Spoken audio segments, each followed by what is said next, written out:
I see Councillor Stewart and the mayor. Has anybody heard from Councillor Radwin or Councillor? Oh, there's Councillor Morton. I'm here, Mr. Chair. I'm just traveling, so I'm on audio until I reach a destination. Perfect. That's okay. Thanks for letting us know you're here. So we've got a quorum at 4:31. I'll call the meeting of St. John's Finance Committee to order.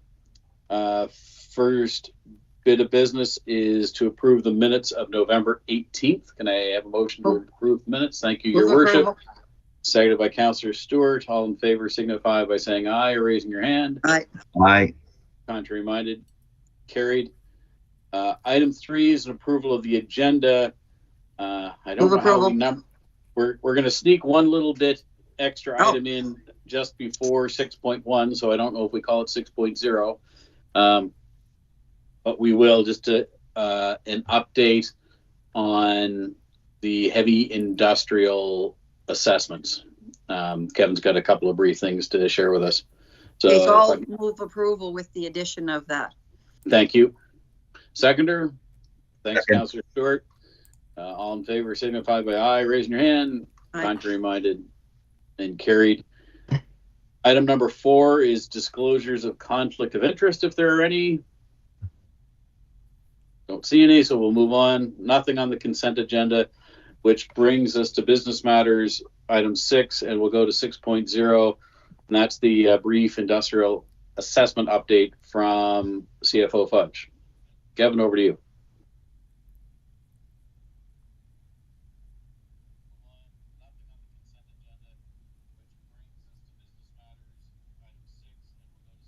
I can see your slide, but I can't hear anything. Okay, I'm going to try this again. Oh, now I can hear you. Now I can't see your slide. All right. Technical difficulties. One sec, please.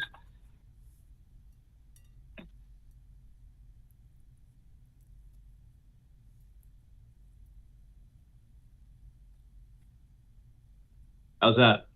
Slide is good and I can hear you. Go ahead. Awesome. Thank you.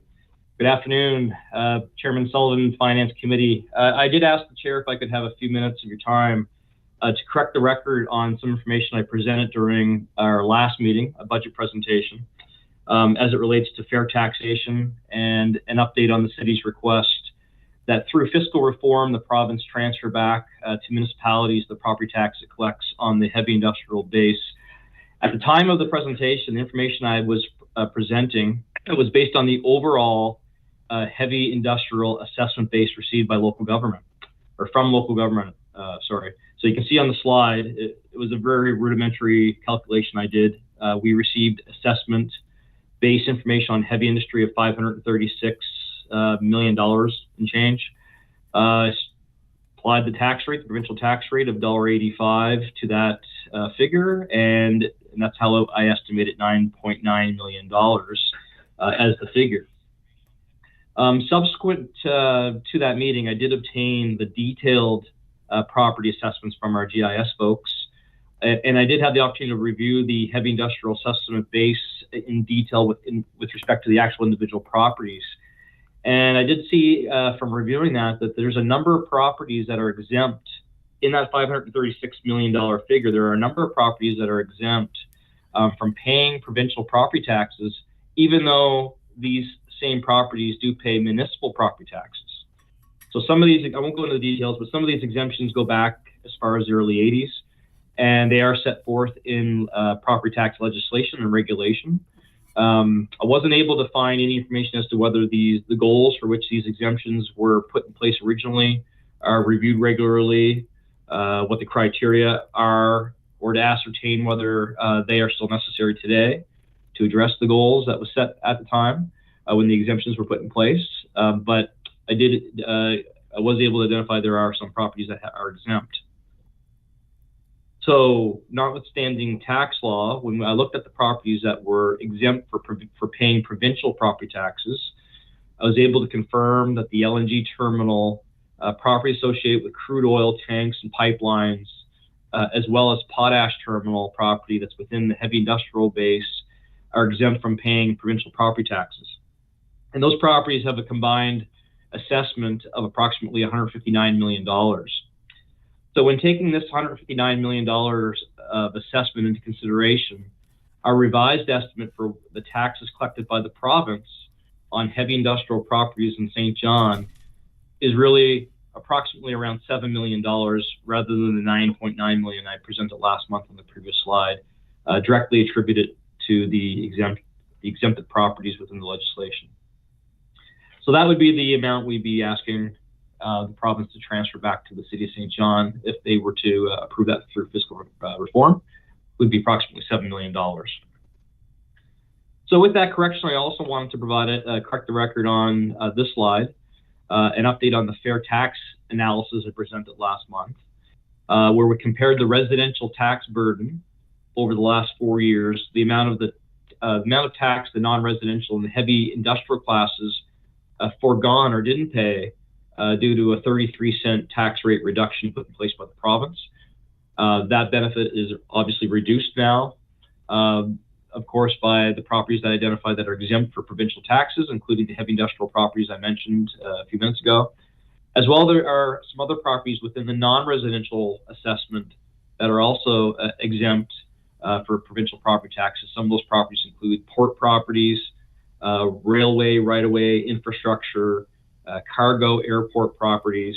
All the properties within the non-residential assessment represents around 58 million. So there's 159 million exempt in the heavy industrial assessment and around 58 million exempt in the non-residential assessment. So at the time, we indicated that there's around $12 million of tax room that was available for us to enter into last month. When we update the assessment information to this updated slide, that amount of room is reduced from 12 million to about 10 million because, of course, the benefit is reduced due to those exempt properties. That concludes the presentation. I did just want to correct the public record and be happy to take any questions that the Finance Committee may have. It's receive and file recommendation. Thank you. Thanks, CFO. Any questions from committee? Okay. I don't see any. Oh, sorry, Councillor Radman, go ahead. Sorry, Chair. I was a little late getting my hand up. So, I mean, it looks like CFO Fudge that then the tax burden is not so heavy on residents then, which is a good thing. Well, it's the same burden on residents. It's the same Okay. $22 million burden on residents. It's just the benefit that we thought was being received from that 33-cent reduction for the non-residential and the heavy industrial properties is a little bit less. We thought the benefit added up to around $12 million from having that 33-cent reduction, but it's really around 10 because we were applying that 33 cents to properties that are already exempt within legislation, which is why that benefit was modified from 12 to 10. So overall, sorry to jump in, but just to see if this helps clarify things. This doesn't change the amount of money that we are collecting for the municipality, but when we're talking about the industrial tax staying in St. John, this is about the amount that's currently going to the province that could be recouped if there was a change in legislation to send it here. Yeah, and I wanted to make sure the Finance Committee was aware. Like, we've been throwing around, the benefit to St. John on fiscal reform being around $9.5 million. Well, when we take this updated analysis and take out the exempt properties, it's around 7. So all council should be aware that when we're asking for fiscal reform, the value to us is around 7 million, not 9.5 million. Okay. So just CFO Fudge, just to make sure, so there's not any change as to how much we're taking back from residents, just to make sure that there's no confusion with the public. No. And you wouldn't end up recommending anything different when it comes to what us taking the tax rate down only 3 cents. No change in recommendation. Same. Yeah. All right. Thank you. Thank you. Any other questions? It is a receive and file. We should likely update council briefly as well, just so everybody else, so we're using the same numbers. But we'll manage to do that. Okay, Your Worship and Councillor Radman on the receive and file. On the question, all in favor signify by saying aye or raising your hand. Contrary minded, carried. Thank you. That brings us Item 6.1, the St. John Water Long-Term Financial Plan. And for that, we're going to Kendall Mason. Kendall? Mr. Marabella, could you share your screen with the PowerPoint, please? Good afternoon, members of the Finance Committee. The purpose of the presentation today is to provide the Finance Committee a guide through the utility's long-term financial plan. The first 5 slides will discuss the current environment the utility is operating within and the financial principles that were previously adopted. Andrew Marabella from Hempson Consulting Limited will then review the outputs of the financial plan. Andrew, if you could just move ahead to the 3rd slide, that would be great. Thanks. Just one more, please. The main financial considerations taken into account when developing the plan is presented on the following slide. In regards to customer base, ratepayers are responsible for the annual cost of operating the utility. The number of ratepayers is low given the physical size of the system. There are approximately 16,000 flat rate customers and 3,100 metered customers. The utility has made tremendous improvements to the water and wastewater systems, but there still remains infrastructure challenges in the future. St. John Water has a $370 million infrastructure deficit based on the 2024 State of the Infrastructure Report. The 2024 estimated replacement value of St. John Water assets is approximately $4 billion. Generally, 75% of the assets are in very good to fair condition. However, 11% are in poor to very poor. With approximately 75 kilometers of combined sewer lines, in the overall sewage system, renewal of this system to optimize environmental performance and growth opportunities for the city is not feasible without funding assistance from federal and provincial governments. As mentioned earlier in the meeting, the cost of replacing combined sewer is estimated to be approximately $6 million per lane kilometer, and that will continue to increase with inflation. In regards to debt levels, in 2017, debt resulting from the Safe Clean Drinking Water and Harbor Cleanup projects peaked at over $107 million, a significant burden for a small customer base. There had been a focus on debt reduction with no additional borrowing since 2017, and the balance for long-term debt is approximately $69 million for the year ending 2023. Affordability for ratepayers is a critical consideration in the financial plan. Between 2008 and 2019, the flat rate for residential customers increased by 105% as a result of large capital investments over the 10-year period. Since 2019, I'm happy to say potable water and sewer rates have been held at $1,428 annually for residential customers. Another challenge, due to the large geographical size and topography of St. John, the amount of infrastructure needed to provide water and wastewater services is significantly greater than in neighboring municipalities and with similar populations.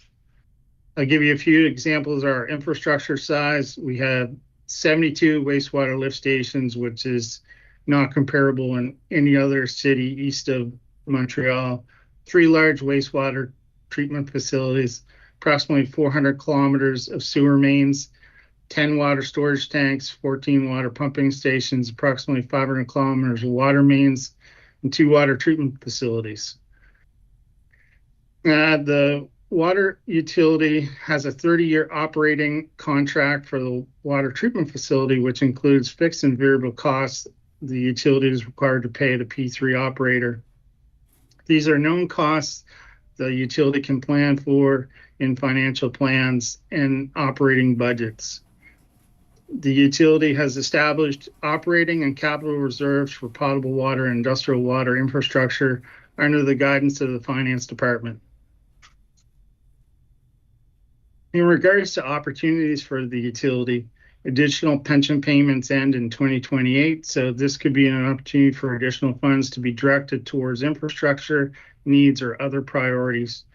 Current growth underway in the city's PDA benefits the utilities by increasing the customer base within the infrastructure zone. Universal metering has the opportunity to allow the utility to become more efficient and potentially reduce the requirements for added capacity in the future. Next page, please, Andrew. The long-term financial plan for the water utility aligns with council priorities and plans already in place.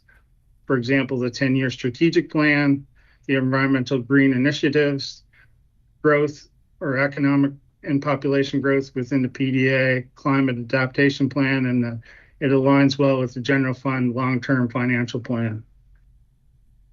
Next slide, please, Andrew.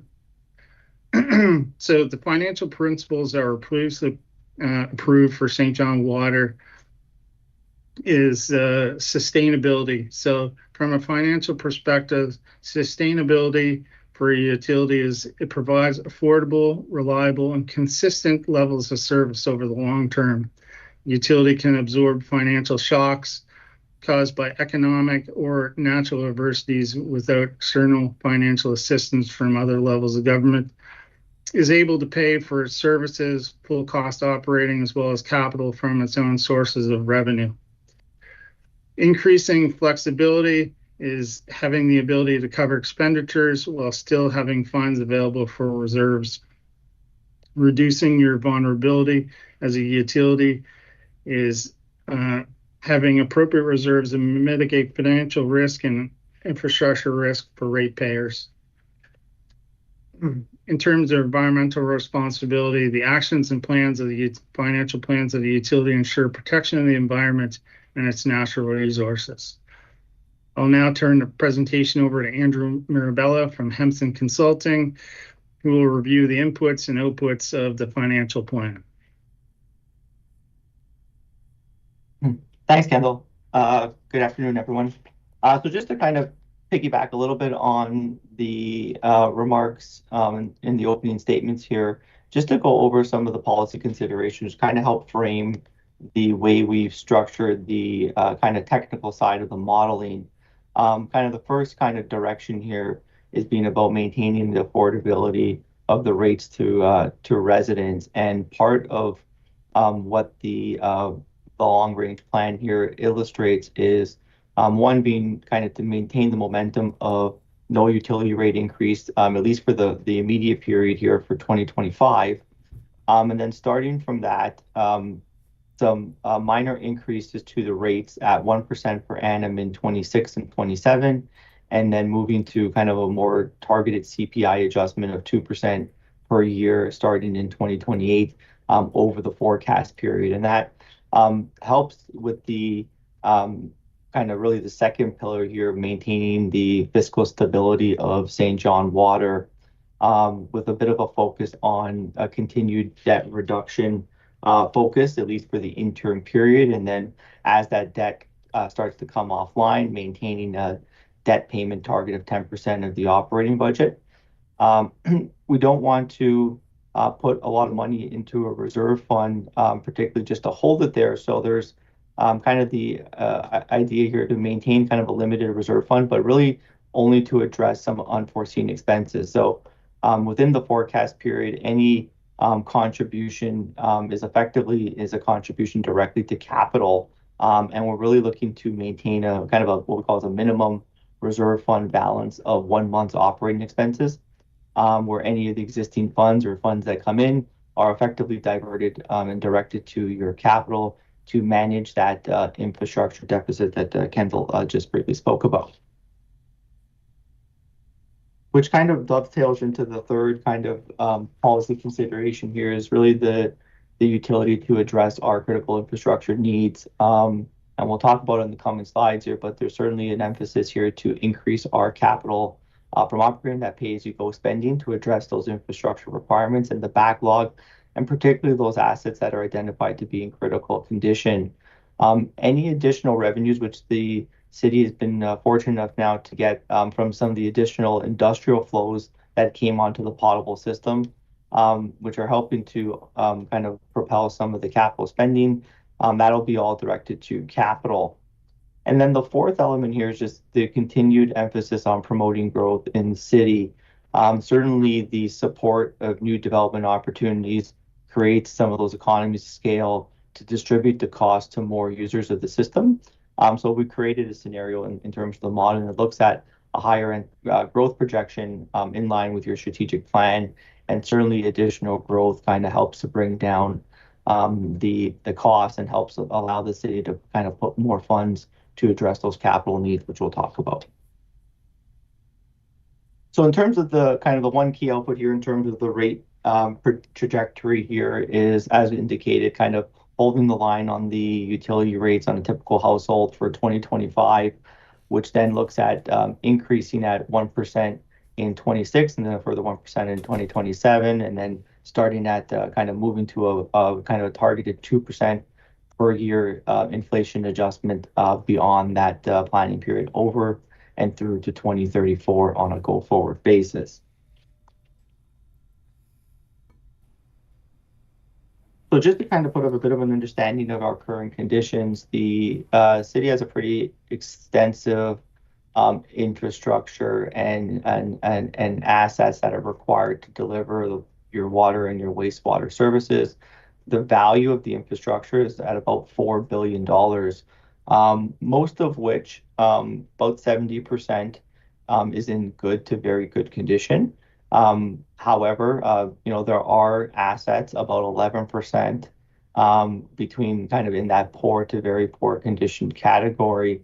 And there kind of relates to about a $370 million infrastructure deficit is reported in that State of the Local Infrastructure Report, which is obviously important to understand from a financing perspective as the city tries to grapple with addressing those assets more immediately to make sure that the service is delivered safe and sustainable.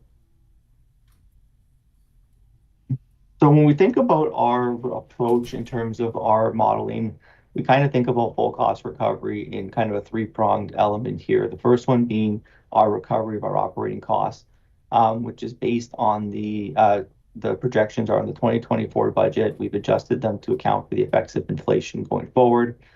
We have a projection of our debt payments, both existing and any new debt that might be required over the planning period.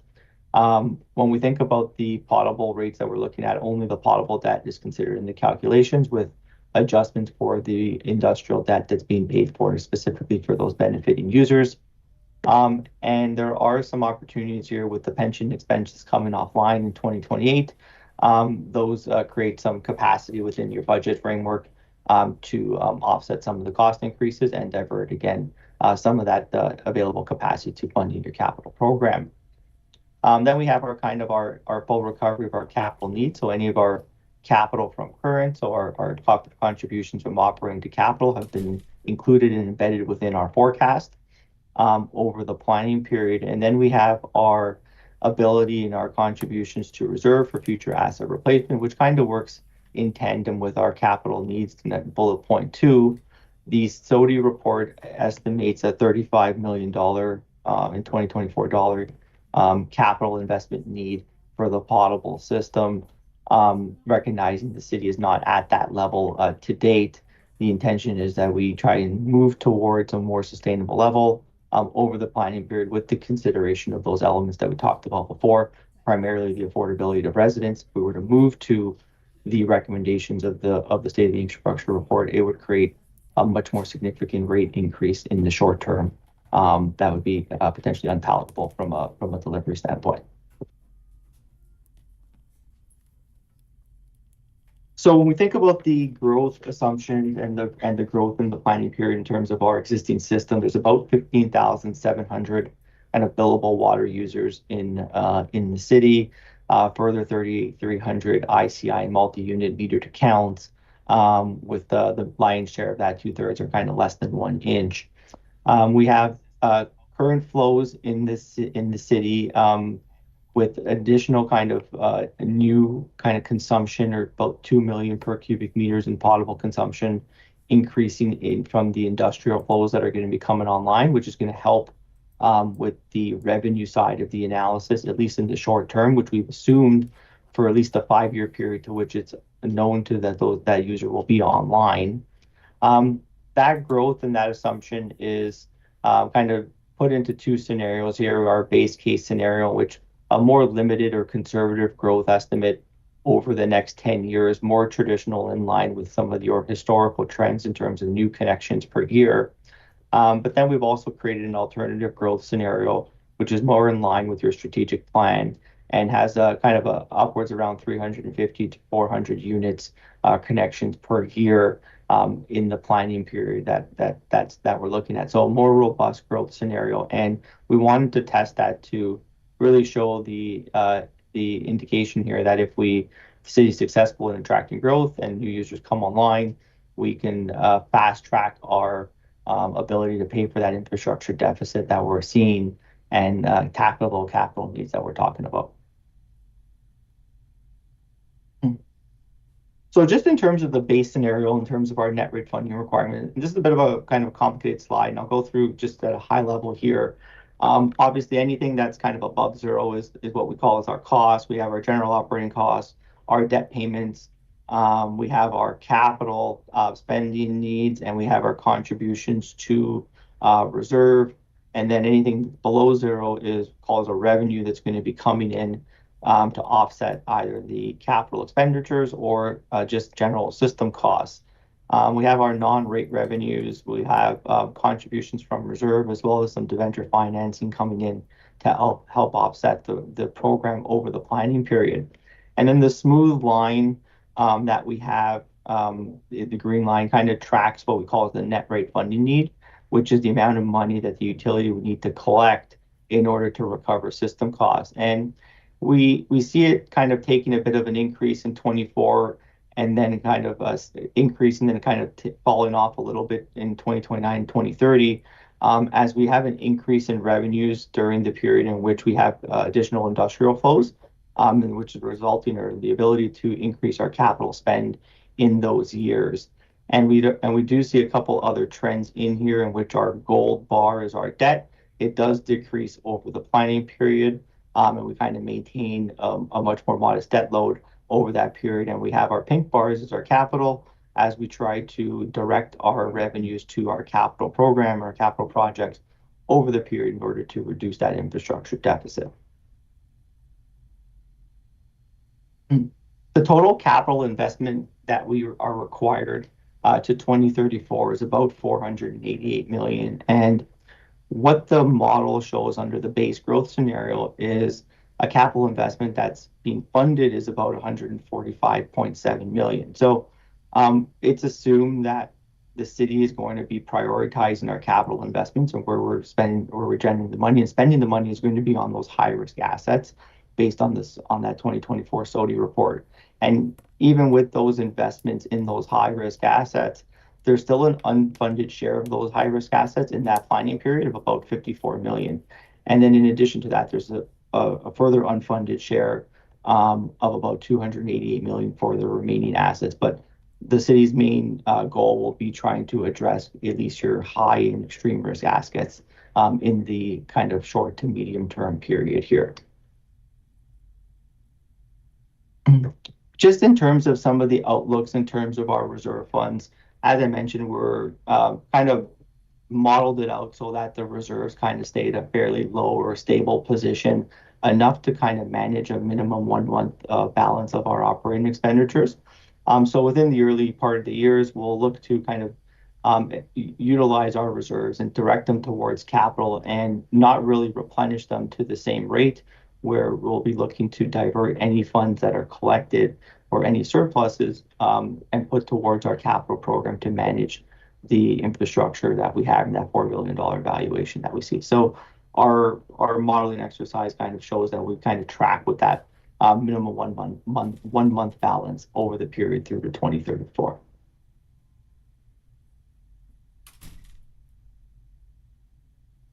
So then that was kind of the base scenario, just to kind of highlight the modified scenario, which maintains kind of our debt policy of the 10% of our operating budget, but we have a more robust growth trend line in here, again, in line with the strategic plan. So that 350 to 400 new connections per year that I spoke about.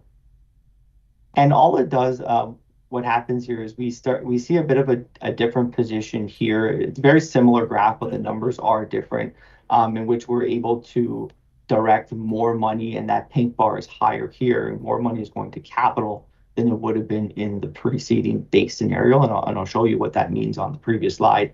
But what that means is we have our net rate funding requirement. It's at about 53.2 million in this particular scenario, and it was at about 46.7 million in the previous scenario. So we are funding more through the utility rates, and part of that additional fund is coming from those new users over that planning period.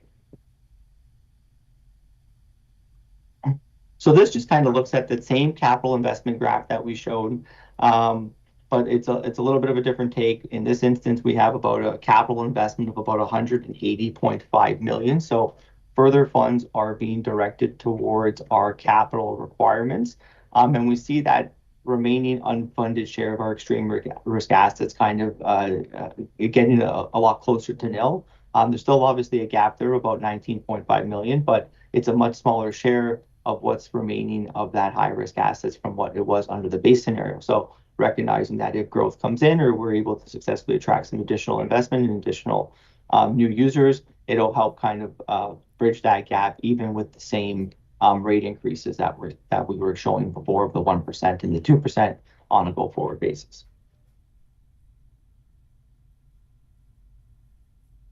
Similar story here, just to kind of circle back on the reserve funds.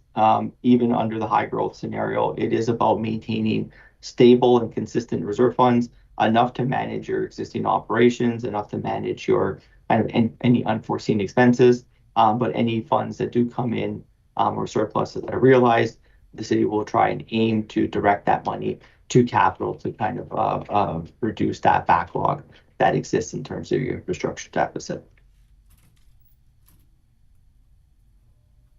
So just to kind of cap off with a rate comparison here, one of the things that before I get into it, it's a good way to see kind of what municipalities pay for water and sewer, but there are a multitude of different factors that come into a rate comparison, which always don't show as kind of face value when you look at the graph. And the servicing needs, the infrastructure requirements are going to be different from place to place.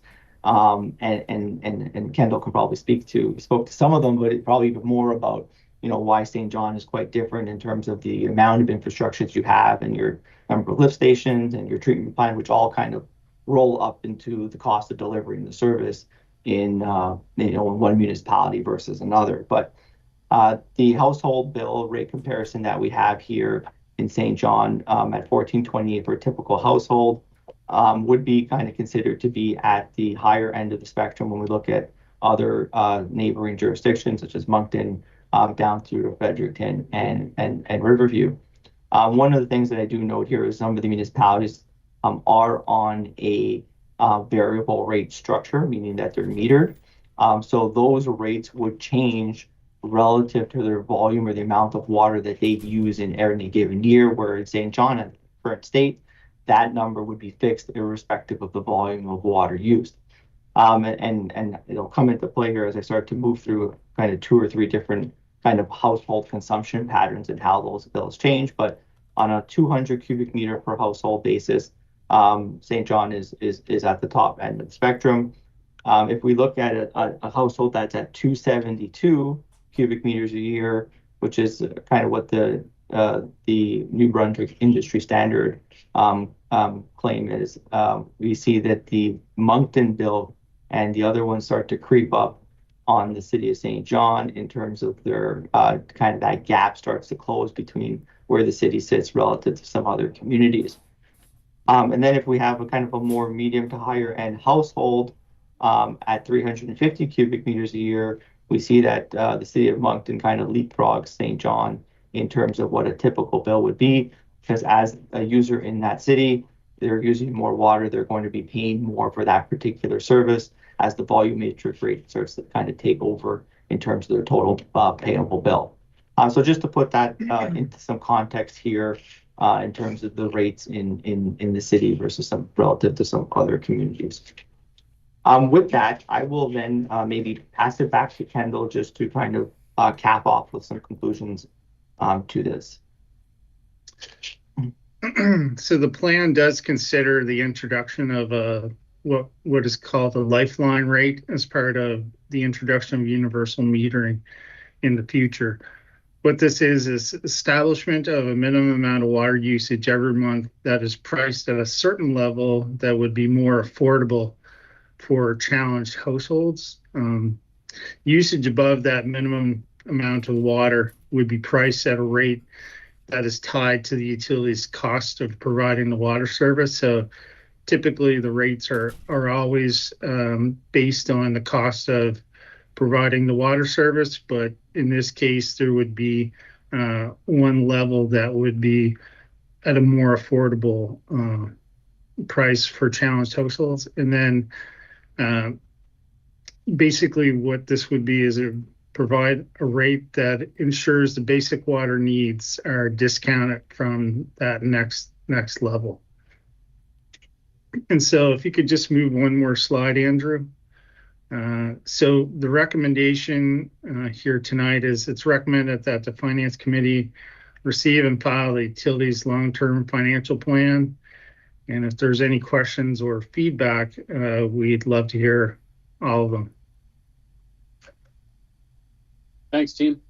Turning things over to the committee, questions or comments on the proposed water utility long-term financial plan? I'm going to move the recommendation. Thanks. Looking for a seconder. I would second that. Okay, thanks, Councillor Norton. Questions or comments?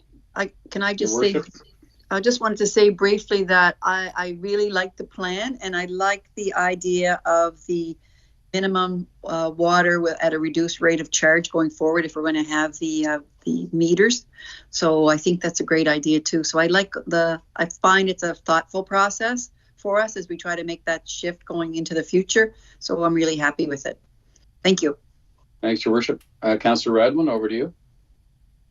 Thank you, Chair. I appreciate it. I thought that the plan looks quite good. I mean, looking at potential of rates going up in the future, of course, is a little bit concerning, especially when the comparison's done and we don't look as competitive with other municipalities. But one thing that I would like to mention is that I think if we're doing performance management, we might be able to find efficiencies. Then maybe we wouldn't have to, we might be able to delay putting rates up. So I'm not going to put anybody on the spot with a question, but I just want you to maybe take it back and think, okay, is there anything that we can do to kind of strategize to find efficiencies within the organization so that hopefully we can delay rate increases? Thanks, Councillor. I'm happy to put people on the spot. I think I've been putting the CAO on the spot over water rates for actually going on 16 years now. But certainly I agree with Councillor Radwin, and I think, though, that our water utility has been a very good example over the past 6 years. Kendall, are we in year 6 of a flat rate or year 7? I can't remember now. I think it's 7 consistent years, but. Thank you. No, I think you're right. So, and that really is due to the efficiencies and the work that has been done within the utilities, which is fantastic. And I don't see any reason why the utility wouldn't continue to look for those efficiencies. The piece that gets me, though, is we continue to stare at the infrastructure deficit, and it really isn't the daily operation and operating costs that I worry about, because the folks that have been running the utility have been doing a fantastic job. It's a matter of continuing to nibble away at that infrastructure. Just because, we have seen examples within Canada, and you don't expect things like this in Canada, but gosh, if Calgary's situation wasn't a wake-up call for all of us, we've got to get at the pipes in the ground. And I think you know, if I don't know if we somehow, and I'll throw this back as something to consider before we approve it, you know, if we tie certain parts of a rate increase to capital pay-as-you-go, so that it's not just here is a carte blanche increase going forward and we're planning for it, but, you know, specifically tying some of that. And I'll just leave that as something to think about as we go through the process. That would be my thoughts on it. But I know we have success when we have long-term plans and stick to them. So thank you for this. This is very, very good. And I'm very happy to see, you know, we've been talking about universal metering for so long. Modern cities have universal metering, and we're going to get there. We're going to get there, though, in a smart, strategic, prudent manner. Mr. CAO, I see you pop on. Did you have a comment? No, I don't, Chair Sullivan. It was just if you had any questions or comments. I know you've referenced or having discussions about this for many years. So I think this is a good plan. It's thoughtful, and you know, you mentioned there has been a lot of effort in terms of holding rates stable for a number of years. We can't do that forever, and we're 7 years in now, and so low increase that reflects kind of cost of service increase as we move. Yep, thank you. I can't remember, nobody's moved the recommendation yet? Can we have a move of the recommendation? I have, and Norton has seconded it. Oh, good. Okay, so on the question, all in favor signify aye, raising your hand. Aye. Contrary minded?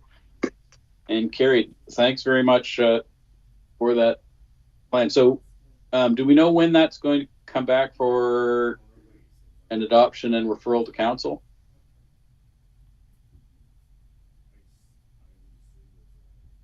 Sometime in the future. Kevin, go ahead. Yeah, we're looking at there's a few policies that have to be financial policies that have to be amended that are particular to the utility fund, in particular with respect to debt management and capital budget. So we're working on those, and we're looking to come back with. We want it really to have the finance committee's input before we went to the next step, which is why it's received and filed. So we'll be back probably either January or February with modified policies and with the recommendation for the financial plan. Super. Thank you for that. All right. So we will move on to item 6.2, which is the October unaudited financial results and year-end projections for the general fund and the utility fund. And we go to our controller, Craig Levine. Craig. Thank you, Mr. Chair. I'm just going to share my screen here.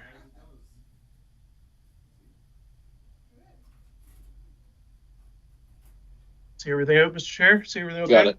Yep. Perfect. So thank you to members of the Finance Committee. The purpose of this presentation is to provide a committee with a high-level overview of the projected year-end results for both the general and the utility fund.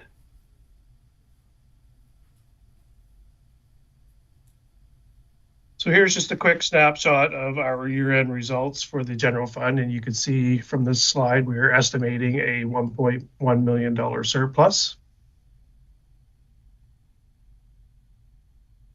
We are projecting a surplus of just under $5.6 million in our revenue. Here's just a high-level overview of some of these variances. Items like our interest, building, permitting, and license are really one-time revenues. You know, we don't consider these reoccurring. You know, interest is a great example. I think we've all been well aware of the Bank of Canada and the decreasing interest rates. That certainly impacts the amount of interest we collect. But you can see accommodation levy, which is good. Now, the majority of that flows through to Envision, but, you know, we've also seen some positive variances in our off-street parking, Market Square, as well as our utility cut program. Before we get into service areas, I just wanted to share a quick breakdown of the $4.5 million variances in our expenditures. As you can see, the wages and benefits are in a surplus situation, and goods and services are in the deficit.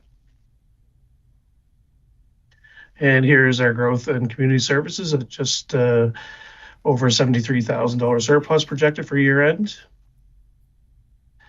Really, it's a very small surplus, and all things considered, they're really on budget.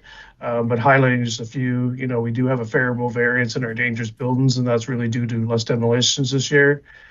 Envision is over budget, but just as I just alluded to with the accommodation levy, that's just really the transfer of our levy going to them. Housing Accelerator Fund and bill incentive overages, I wanted to highlight that these are both covered with offsetting revenues. Our transportation and environment services are facing about a $1.95 million deficit for 2024. A few items really contributing to this variance. Number one, the pedestrian and traffic management. We undertook 2 railway crossing projects during 2024, as well as our stormwater. Both of these projects have funding for them. So even though they're over budget on expenditures, we do have a revenue to help offset these. So it's not quite as bad as what it looks. Transit is expected to be over budget, and that's really due to the increased fuel and parts. We are also recommending a transfer that is built into this, so our road resurfacing is on budget, but there is a portion of unused budget that the work's just not going to be able to get done in 2024, and it will be carried over into 2025. So we are recommending that unspent portion of the budget be transferred into reserves to be utilized in 2025. Next, we have St. John Fire and EMO, which has a surplus of just over $500,000. Again, the majority of that surplus falls within our wages and benefits, and really just due to vacancies, retirements, and the timing it takes to sometimes get these positions filled as people retire. Goods and services, really wanted to highlight. The cost of building maintenance was significant this year. Safety supplies, as well as our fleet costs, was partially offset with positive variances in other lines. Our utilities and infrastructure, just a very small surplus of just over $30,000. Really, the biggest variance to speak about in this one is just the work that was done in City Hall in regards to the customer service center for additional security measures that be implemented in 2024. And here's strategic services, just over $748,000 surplus. Again, wages and benefit, just vacancies from a goods and service perspective. It's really a combination of assessment charges, some delays and postponing some project work, professional fees, and less expected licensing costs in our IT that have all contributed to the positive variance in goods and services. Corporate services has a small unfavorable variance of $30,000. The chief admin officer's budget's over budget. Really just due to some additional projects and initiatives undertaken in 24, sorry. Legal is over budget, but that's really due to the city's first powwow event. But as most people would know, we received a large amount of funding to offset this, so that is included in our revenue. Other charges is just over budget by about $4.9 million. So transfer from capital to reserves is over budget by $4 million, and it's really related to the one-time revenues I spoke about earlier in the presentation, or anticipated revenues. So we're including in this is $2 million to go to the capital reserve to really go towards a new fire ladder truck that we had in our 2025 capital budget that's anticipated to be funded over 4 years. So we're looking to try to shorten that length of time to replace that truck, as well as another $1 million just in capital reserves. We had $681,000 to the strategic land reserve for various land sales, of which would be in our revenues one time, as well as just some sale of equipment and interest revenue. Transfer to the operating reserve really relates to interest earned on that, as well as recommending an additional $500,000 go to our development and center reserves related to some of these surplus revenues we have. So next we're going to jump into St. John Water. From revenue perspective, you can see it's about $5.61 million surplus we're projecting for year end. Meter revenue is a very positive variance, and it's largely due to an additional customer using a large portion of potable water that's expected to occur over the next several years. And I think both Kendall and Andrew referred to that in the previous presentation. Other revenue variances, interest revenues, as well as proceeds from partial settlements related to the West Side litigation file that that's been ongoing. Transfer from reserves, we delayed Lancaster Lagoon, so those funds were not transferred. However, there is going to be a recommendation to transfer $1.6 million from an industrial customer's operating reserve account to cover the cost of a major expenditure that incurred in 2024 related to just a specific customer.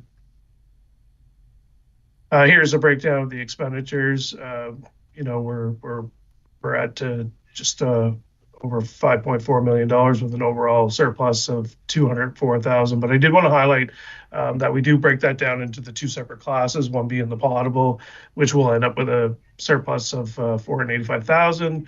Industrial customer just shy of $281,000. Again, they're separate customers and one doesn't impact the other. So here's just a quick snapshot of the variance between the wages and benefits and the goods and services. So for expenditures, drinking water had about a 2.9 million unfavorable variance. And again, that's mainly due to the legal costs due to the West Side litigation, which is offset by the recovery we just spoke about, as well as an additional transfer of 1.5 million to reserves from the surplus revenues that we were receiving in 2024. Wastewater is a combination of additional repairs, more utility cuts required, additional inspections and flushing, as well as multiple pump replacements and repairs at various lift stations. Industrial is over budget due to a significant emergency repair job, which will be offset from that customer's operating reserves. So in conclusion, both funds are in a surplus position and is largely due to the anticipated or one-time revenues. These revenues should be offset with one-time expenditures. Therefore, the following reserve transfers have been accounted for in these projections and are being recommended and are as follows: $500 million in the development incentive program, $2 million into the capital reserves, broken down for $1 million to fund fire fleet reserve, as well as $1 million into general capital. And for the utility fund, recommending 1.5 into the potable capital fund to fund the much needed infrastructure that we just spoke about. And with that, we're recommending that the Finance Committee endorse staff's recommendations on the reserve transfers for both general fund and utility fund, and recommend that the Finance Committee receive and file and direct any questions to staff. And I will stop sharing. Thanks, Mr. Levine. Turning things over to the committee, questions, comments from committee. I'll move both recommendations. Thank you, Your Worship. And a seconder from Councillor Stewart. Councillor Stewart, you're on the clock. Go ahead. So a lot of numbers there, Craig. A lot of numbers, pretty mind-boggling. But the one thing that stood out to me there is the interest on revenues. I'm guessing that's not something the city has had to experience for quite some time. Yeah, that's correct. The last 2 years obviously has been through the roof. It's not something we want to budget for because we just don't know. We have a fairly consistent budget. So the last 2 years we have been received more than we anticipated. So we like to direct that to the one-time expenditures, match that up. We did adjust again 2025, trying to be conservative because it moves so much. I mean, at one time I remember us having about a $675,000 annual interest revenue line, and it's been significantly higher. So good news story, I guess. Good news story. Good job. Thanks. Thanks, Councillor. Councillor Radwin, to you. Thank you, Chair. I think, first of all, thanks to staff. I think this is some great reflection on some great work. CAO McGovern, whole finance team, and staff that are overseeing their department budgets. I have a couple of questions. Wondering what's happened at Market Square. Any idea, Craig, why the increases? Yeah, so we're working through that file. As you're probably well aware, we do have an internal audit that is going on. Mm-hmm. So, just in general, an inflationary costs, we've seen probably about $250,000 each year go up. So, we are working on getting more insight into that, if I might say. So, generally it is just cost, but, certainly, we are trying to do that deep dive and work on that file to get more insight into it. So. Well, and the building's getting older. I mean, I remember very vaguely it going up. But you know, it's an old building. You know, you can kind of see some of the windows look like they're probably like, are they sealed well? And you know, so those things happen for sure. Couple of comments that I have, like you're kind of saying, so with fire, there was, like unplanned building repairs, things that we didn't plan. This kind of is a bit of a reflection, obviously, of our asset deficit, right? So I, just wanted to kind of highlight that because staff is really looking at that and trying to tackle it. And that's what would end up, if we can get ahead of it, which is challenging when you have such a big deficit, obviously, right? Then you're not going to see those things. But when we have around $500 billion, $500 billion deficit overall. I mean, I think water's a little different. It's a lot. It's a lot of money. So anyway, and I'm just thinking for next year, with HR, I think that we're actually putting in a couple of new positions, but I do wonder if maybe mid-year, I don't know how closely we're monitoring. I almost wonder if it might be beneficial mid-year if we're having a hard time trying to get everything posted, because there's lots of job postings that are going up. It's a lot for the HR department.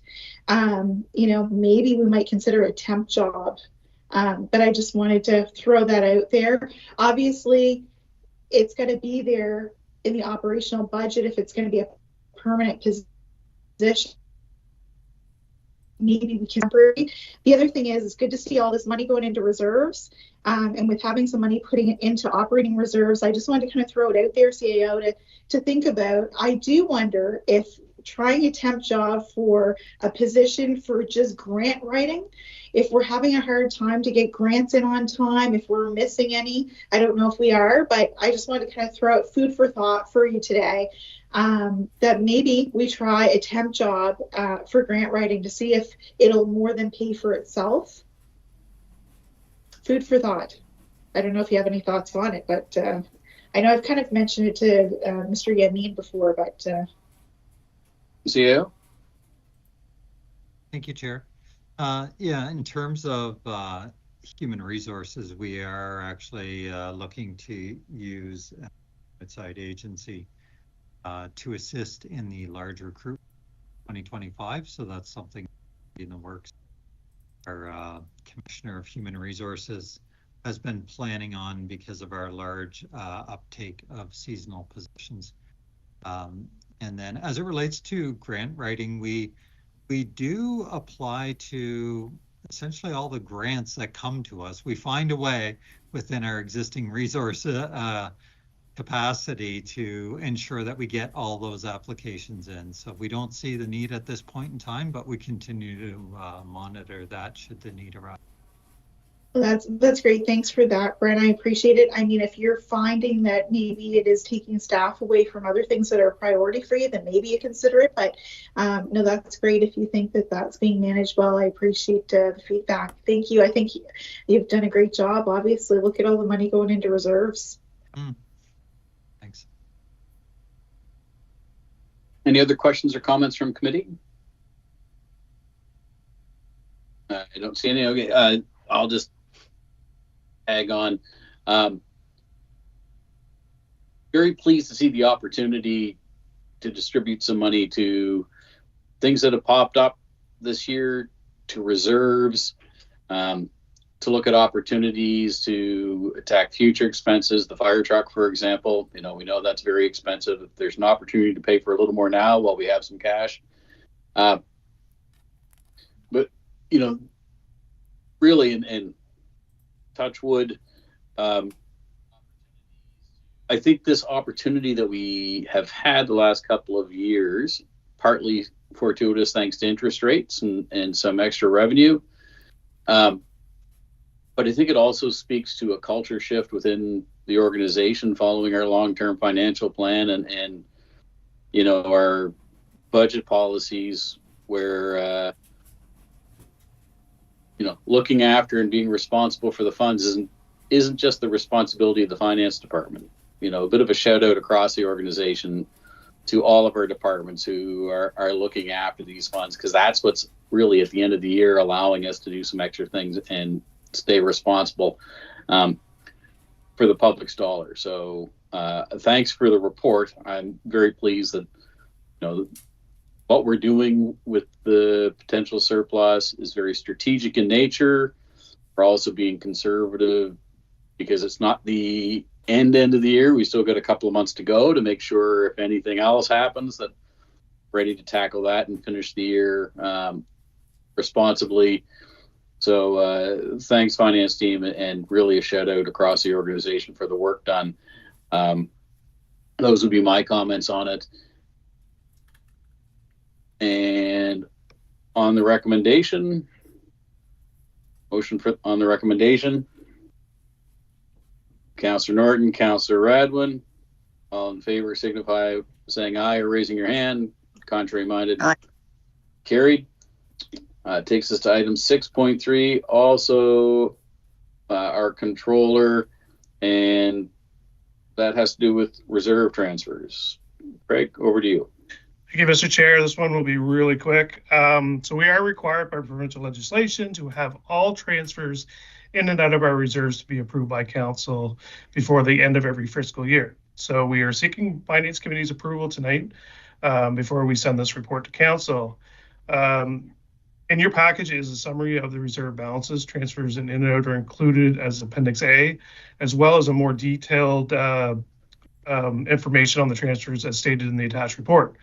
Most of these transfers have already been approved either as part of the 2024 operating budget, either at Finance Committee or Growth Committee, as well as Council, as well as the projected surplus we just spoke about in the last presentation. So with that, I'm just seeking Finance Committee's approval for the reserve transfers and to bring forward to the next meeting of Common Council. I'll move that. Thanks, Your Worship. Second, Councillor Stewart. Questions or comments on the question? Just to clarify, Craig, and I think you just described it in a whole lot more detail. This has been seen by either committees or council. There's nothing new in this report. This is making sure we're meeting requirements and putting it to the province. That's correct. I just a nice one page report of all the different conversations throughout the year and part of the budget process. So thank you, Mr. Chair. So on the question, all in favor signify by saying aye, raising your hand. Contrary minded, and carried. And that brings us to the end of this council meeting. Some good news, another long-term financial plan for St. John Water. We're pretty lucky. I was reflecting when I was reading St. John Water, but we have two utilities with two very different governance structures, but they're both doing fantastic work. And, kudos to St. John Water on bringing in the long-term financial plan to go on top of their award-winning water product. Good news again, with regards to our year-end projection, conservatively, and as long as things keep going the way they're going, and hopefully more rain than snow, things will continue to be good. And then a little bit of clean up technical work with our operating reserves. But it's not too long ago we didn't have operating reserves to talk about at the end of the year. So it's all good. So thanks very much for your time. Thanks, staff, for their work on all of these files, and to committee. And with all of that, I'll take a motion to adjourn. Move to adjourn. Thanks, Your Worship. Seconded by Councillor Stewart. So that's it. Finance Committee for today is adjourned. Have a great day, everybody.